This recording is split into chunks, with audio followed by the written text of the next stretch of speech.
자, 이번 시간에는 14강 예제로서 반응형 레이아웃 예제 첫 번째 시간을 진행을 해 보겠습니다. 자, 반응형 레이아웃에 관련된 본격적인 예제가 되겠고요. 자, 보게 되면 저희가 이전에 만들었던 리스트 형식 관련된 내용들을 저희가 배치하는 방법들에 대해서 배워봤는데요. 실제적인 디자인이 첨부된 그런 내용에 대해서 공개해 드리는 걸로 이렇게 진행하겠습니다. 자, 그러면 본격적인 디자인을 구현을 한번 해볼게요. 자, 예제를 한번 열어보시면 14강에 저희가 스타트 경로 베이직 14 언더바 1.html 문서를 여시고요. 그 다음에 진행을 하겠습니다. 자, 먼저 마크업에 관련된 내용들은 저희가 리스트 패턴이라고 되어 있는 형식으로 이전에 배웠던 그런 디자인 패턴이 되겠고요. 자, 안쪽에는 컨텐츠라는 섹션이 이렇게 있고요. 그리고 해당 요건들은 플롯 처리가 되어 있기 때문에 지금처럼 이렇게 클리어픽스 데이터로 배치가 되어 있습니다. 자, 리스트 안에 들어가 있는 요건들은 저희가 A 타입으로 이렇게 들어가 있고요. 그리고 img, 그리고 description 이런 타입으로 되어 있습니다. 자, 일반적인 img는 배치가 되는 원리가 되겠고요. 그리고 description은 상단에 떠 있는 그런 요건이 되겠습니다. 자, 그러면 본격적으로 제작을 한번 해보는 걸로 그렇게 할게요. 자, 먼저 클리어픽스에 관련된 요건들이 들어가 있습니다. 이거는 이전에 컨테이너에서 플롯된 그런 자식 요소들을 잡아주기 위한 그런 기법이라고 생각이 되고요.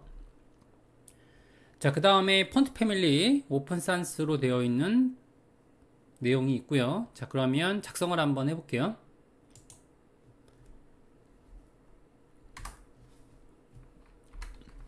자, 컨텐트 요건에 li 요건으로 제작을 해서 일단은 배치하고 있습니다. 자, 스타트 경로 하위에 있는 요건이라고 보시면 되실 것 같고요. 일단 기본적인 요건들이 자, 플롯 처리가 되어 있습니다. 그래서 플롯 기법으로 저희가 리스트 패턴이라는 이전의 반응형 패턴에 대한 요건들 기준이 되는 그런 디자인이 되겠고요. 자, 플롯 레프트 방식으로 전달하고요. 그 다음에 왼쪽 마진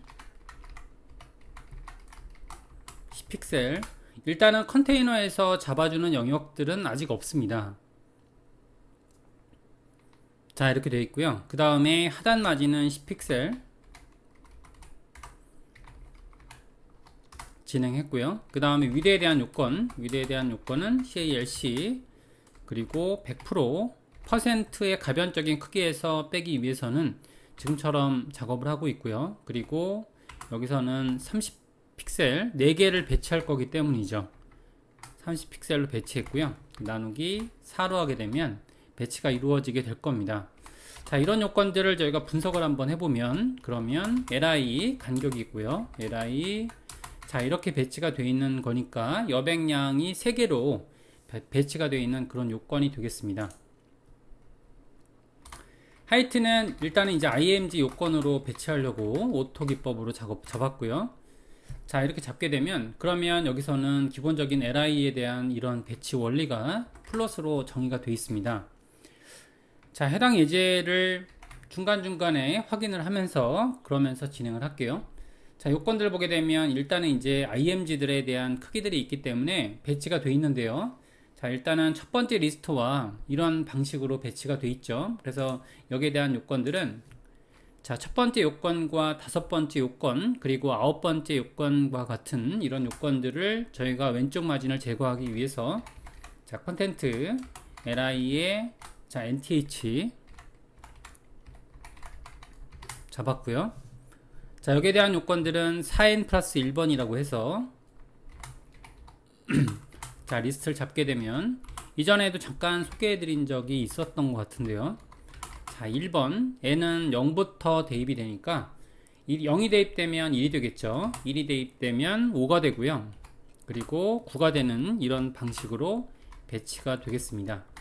자, 배치가 되면 그러면은 왼쪽 마진 레프트 0을 배치해서 이렇게 하게 되면 자, 일단 기본적인 덩어리에 대한 배치는 이루어질 것 같습니다. 이렇게 해당하는 리스트들은 이미지별로 배치가 되어 있는 걸 확인해 볼 수가 있고요. 자, 그 다음에 안쪽에 들어가 있는 A타입에 대한 요건들이 있습니다. 자, 여기서는 이제 지금 A타입은 여기 A타입 여기 있죠. A타입에 대한 요건들은 이렇게 있는데요.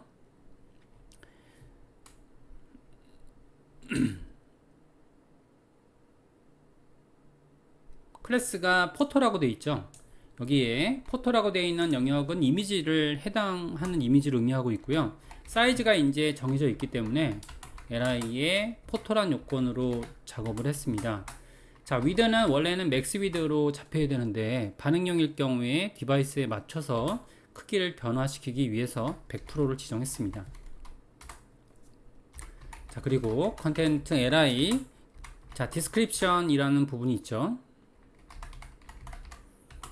자, 설명글에 관련된 내용인데요. 여기서는 완성된 자료를 보시면 마우스 올렸을 때 올라오는 그런 내용이 되겠습니다. 그래서 여기에 대한 내용들은 일단은 포지션에 관련된 내용들이 지정이 되고요.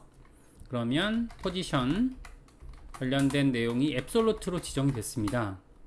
자, 그리고 left는 0이고요. 일단 디자인을 잡을 때는 보여야 되니까 이렇게 배치가 되는데, 자, 이러다 보면 여기에 대한 배치 원리가 있어야겠죠. 그래서 여기 li에 대한 데이터 유형에서 자, 포지션을 릴레이티브로 잡아주는 방법으로 기준 유형을 여기다가 잡아주겠습니다. 자, 이렇게 잡았고요. 그 다음에 width는 100%, height는 100% 지정을 했고요. 자, 그 다음에 백그라운드 컬러를 지정했습니다. 백그라운드 컬러는 샵000 지정을 했고요. 그 다음에 오페서티, 자, 오페서티는 불투명도를 뜻하는 그런 부분인데요. 0.6% 정도 지정을 했고요.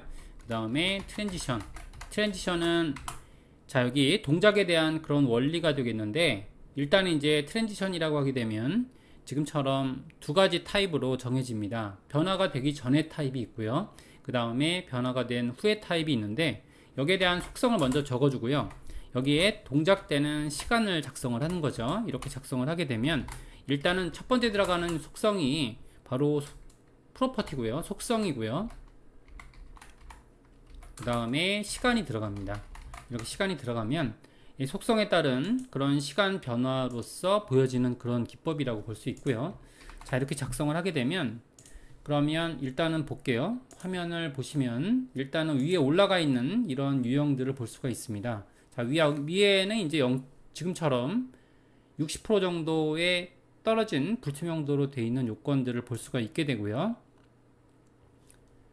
자, 거기에 디스크립션에 대한 요건들을 보시게 되면 여기서는 타이틀이란 클래스가 이렇게 있고요. 그 다음에 h2번 리스트가 이렇게 있습니다. 그래서 타이틀이란 요건으로 지정을 하게 되면 타이틀은 중간에 배치가 되어 있는 그런 화면 중간에 배치하려고 만들어 놓은 그런 컨텐츠거든요. 그러면 컨텐트 하위에 li 디스크립션, 여기서 타이틀이란 요건을 지정을 한 거죠. 지정을 해놓고 그 다음에 포지션은 앱솔루트, 자, 탑은 50%, 그죠? 자, 그 다음에 width는 100% 라고 지정하게 되면 정의가 됐고요. 그 다음에 여기서는 이제 이렇게 배치하게 되면 이게 컨텐츠가 밑으로 떨어져 보이거든요. 이렇게. 왜냐하면 지금 중간에 배치된 게 아니기 때문에. 자, 그래서 여기에 대한 배치를 트랜스폼, 자, 변형 단계로 가져가서 트랜스폼이라고 하게 되면 변형하는 그런 CSS거든요. 그래서 트랜스레이트 Y축으로 마이너스 50% 정도 배치하게 되면, 그러면 위로 배치되니까 일단은 여기서 절반 위치가 왼쪽 상단에 여기를 기준으로 해서 배치가 되거든요. 여기를 기준으로 해서 배치가 되기 때문에 한 반절 정도는 위로 올라와야, 그래야지 실제로 중간에 있는 영역처럼 느껴지게 될 겁니다. 그러면 중간에 위치가 됐고요. 그 다음에 H2번에서 잡아 볼게요. 자, 컨텐트 li description 타이틀 H2번 요건으로 작성을 하게 되면 H2번은 텍스트 얼라인 센터, 잡아줬고요. 그 다음에 패딩은 20픽셀 0으로 공간 여백을 잡았고요. 그 다음에 텍스트 트랜스폼. 자, 텍스트 트랜스폼이라고 하게 되면 이거는 대문자 유형으로 작성하는 그런 기법입니다. 그래서 어퍼케이스 대문자 유형으로 작성했고요. 여기에 대한 CSS 기법으로 보게 되면 그러면 어퍼케이스는 대문자고요. 그 다음에 로어케이스 소문자, 그 다음에 캐피탈 아이즈라고 작성하게 되면 그러면 첫 자만 대문자로 표기되는 그런 기법을 의미하고 있고요. 자, 폰트 사이즈 1em. 자, 그리고 폰트 웨이트는 사실상 H2번이니까 두껍죠. 이를 400이라고 지정했고요. 일반 폰트처럼 컬러는 샵 FFF 정의해서 H2번에 대한 디자인 유형을 지정을 했습니다. 자, 이렇게 하게 되면 지금 텍스트가 여기 유형별로 이렇게 배치가 된 걸 볼 수가 있고요. 자, 이는 저희가 여기에서 조금 변화시킬 수 있는 게 현재 요건에 대해서 밖으로 빠져 있다가 100%라는 단계로 밖으로 빠져 있죠. 자, 이 상태에서 마우스를 올렸을 때 지금 트랜지션은 탑의 위치로 되어 있기 때문에 자, 컨텐트 li 자, 디스크립션 에다가 이렇게 li 단계에서 지금 올린 게 되겠죠. 그러면 여기에는 a 타입이라는 것이 있습니다. 지금처럼 후보하거나 디스크립션에 대한 내용들은 지금 여기서 탑의 위치가 변하는 거죠. 탑 위치가 변해서 탑을 0으로 배치하면 그러면 마우스 올렸을 때 디스크립션이란 앱솔루트 데이터가 위로 0의 점으로 배치가 되는 거죠. 0의 점으로 배치가 되면 화면에 정상적으로 보이게 됩니다. 자, 이렇게 배치가 되면 마우스 올렸을 때 이렇게 올라가 있는 그런 데이터 유형으로 보이게 되고요. 자, 근데 여기서 잘 보시면 화면 바깥에 나가 있는 부분이 살짝씩 보이고 있죠. 이거는 여기서 걷어줄 수가 있게 되는데요. li의 릴레이티브 있는 영역에서 우리가 오버플로우를 칠 수 있습니다. 그래서 바깥쪽으로 나가 있는 부분을 가려주는 옵션을 이렇게 적게 되면 그러면 바깥쪽에 나가는 부분에 대해서는 지금 CSS로 노출시키지 않는 그런 CSS를 우리는 오버플로우라고 하고 있습니다. 자, 오버플로우 속성을 작업하게 되면 바깥쪽으로 안 보이다가 마우스 올렸을 때 지정이 되는데요. 이는 포커스 처리로도 처리할 수 있습니다. 자, 데스크탑에서 지금 만들어질 때 자, 후보의 단계에 대한 내용들이 이렇게 있죠. 후보로 처리했을 때 자, 후보 단계가 지금 이거죠. 자, 여기에 대한 내용들을 배치해서 이렇게 만들 수도 있습니다. 그래서 A타입에 대한 내용들 중에 지금처럼 포커스했다. 포커스하게 되면 저희가 키보드 접근성이라고 보통 얘기하는데요. 자, 키보드로 접근하게 되면 그러면 지금 메뉴가 열리도록 만들 수 있습니다. 그래서 자, 지금처럼 새로 고침을 했고요. 접근을 하게 되면 이렇게 꼭 저희가 탭으로 눌러준 것처럼 이렇게 접근되는 걸 볼 수 있죠. 자, 이런 유형에 대한 부분들을 저희가 작업할 수가 있게 되고요. 자, 물론 모바일에서는 필요 없는 요건이긴 하지만 저희가 디바이스에 따라서 저희가 PC 디바이스가 바로 모바일 디바이스로 전환되는 반응형을 제작하고 있기 때문에 이런 요건들이 해당이 되는 거죠. 자, 그러면 실제적인 부분들이 반응형에 대한 요건으로 해당 데이터가 변환되는 요건들을 작업을 하겠습니다. 자, 반응형이라고 하게 되면 PC 디바이스와 그리고 모바일 디바이스를 모두 아우르는 그런 타입을 의미하고 있기 때문이죠. 자, 그러면 반응형에 대한 타입들을 제작해 보는 걸로 그렇게 할게요. 자, 반응형에 대한 해상도는 1100 그리고 800픽셀 500픽셀 400픽셀로 규정지어서 저희가 제작을 하겠습니다. 자, 변경되는 요건들은 4가지 요건으로 되어 있고요. 해상도는 큰 해상도 위주로 작성을 하고 있습니다. 그래서 자, 미디어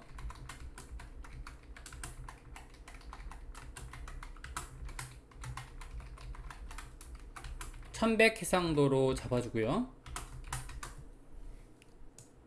자, 요건을 복사해서 4벌 복사하겠습니다. 자, 그러면 800픽셀 자, 그리고 500픽셀 400픽셀로 만들어서 각각의 모바일에 대한 지원을 할 예정이고요. 자, 그러면 바뀌는 유형에 대해서 여기서는 두 개로 배치되는 유형에 대해서 제작을 하려고 하고 있습니다. 자, 그러면 1100에서 두 개로 배치를 하고요. 자, 그러면 컨텐츠의 li 바뀌는 유형에 대해서 적어보게 되면, 그러면 with 자 calc 일단은 100% 마이너스 10픽셀이 되죠. 두 개로 배치되니까. 그러니까 나누기 2 배치가 되는데, 여기에 대한 우리가 분석을 한번 해보면 li가 배치되고요, li가 배치되는 그런 유형이 된다라는 거죠. 크기를 이런 식으로 지정을 했기 때문에 가로 간격은 일단은 지금 현재 상태에서는 1100에서 변화량이 만들어지겠죠. 개발자 모드를 눌렀고요. 자, 그러면 여기서 1100에 대한 사이즈로 변경을 하면, 자, 여기서 두 번째 리스트, 지금 이렇게 두 번째 리스트 이후에 지금 세 번째 리스트에서 컨텐츠가 이게 간격이 생기고 있죠. 자, 그러니까 여기에 대한 요건들은 아까 전에 봤던 것처럼, 자, 세 번째 홀수에 대한 데이터들이 왼쪽 마진이 없어야 되기 때문에, 자, 컨텐트 li nth child en 플러스 1번, 그러니까 2라고 하게 되면 배치되는 개수를 의미하고 있고요. 자, 배치되는 개수를 의미하고 있으면 여기에 대한 수의 변화를 보게 되면 홀수를 지정하고 있다는 걸 알 수 있습니다. 이런 식으로 7번이 되겠죠. 이런 식으로 홀수로 배치가 되고 있고요. 자, 여기에 대한 내용들은 왼쪽 마진 레프트를 0으로 지정하면, 그러면 배치가 온전하게 되는 걸 볼 수 있습니다. 이렇게. 자, 그 다음에 사이즈가 이제 조금 작아지는, 이 폰트 사이즈가 좀 너무 작죠. 그러니까 1100 사이즈에 대해서 우리가 디자인을 잡아줄 때 컨텐트 자 li description 타이틀 h2번에 대한 폰트 사이즈를, 원래는 이제 1EM이었거든요 폰트 사이즈를 1.375EM 단위로 만드시게 되면, 그러면 수치를 h2번에 대한 수치를 변경 작업을 할 수 있습니다. 자, 이렇게 하게 되면 사이즈가 변환된 그런 부분을 볼 수 있죠.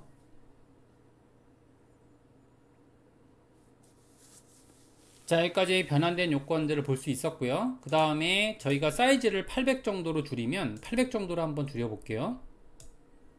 자, 줄이면 폰트 사이즈가 좀 이렇게 부담스럽다는 느낌이 좀 들기 때문에 800 사이즈에서는 원래대로 1EM으로 변경하는 걸로 그렇게 하겠습니다.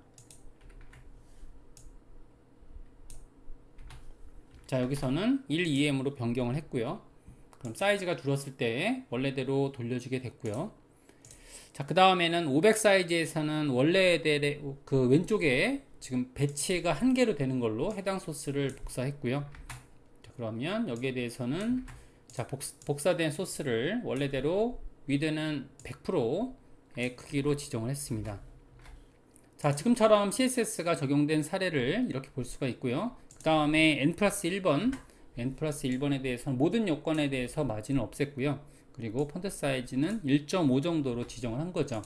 자, 이렇게 하게 되면 500 사이즈에서 한 개로 배치가 되어 있는 유형을 만들 수가 있을 겁니다. 그러면 여기서 500 사이즈를 줄여 볼게요. 세로 고침을 하고, 그러면 배치가 이렇게 돼 있죠.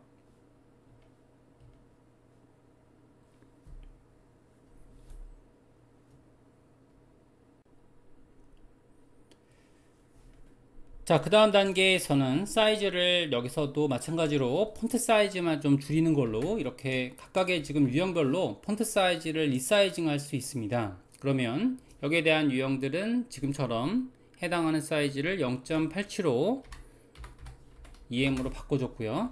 자, 이렇게 제작을 하게 되면, 그러면은 저희가 400 사이즈에서는 또 폰트가 변화돼서, 자, 이렇게 하면 사이즈가 주는 이렇게 0.875 H2번에 대한 요건으로 지정할 수 있는데요. 아, 이거는 이제 1EM이 나올 것 같습니다. 이렇게 자, 하게 되면 지금처럼 이렇게 원래 사이즈대로 변경이 되는 그런 유형을 볼 수 있는 거죠. 자, 여기까지 해서 우리가 이제 간단하게 테스팅 사이트를 좀 제작을 해봤고요. 이는 저희가 리스트 패턴이라고 했던 그런 내용들에 대해서 4개, 2개, 그리고 1개로 배치가 되는 유형을 실제로 배너에 대한 A타입 유형으로 제작을 한번 해봤습니다. 자, 여기까지 해서 저희가 이제 해당 과정을 마치는 걸로 이렇게 할게요. 자, 자, 이번 시간에는 반응형 예제에 관련된 첫 번째 예시를 제작해 봤습니다.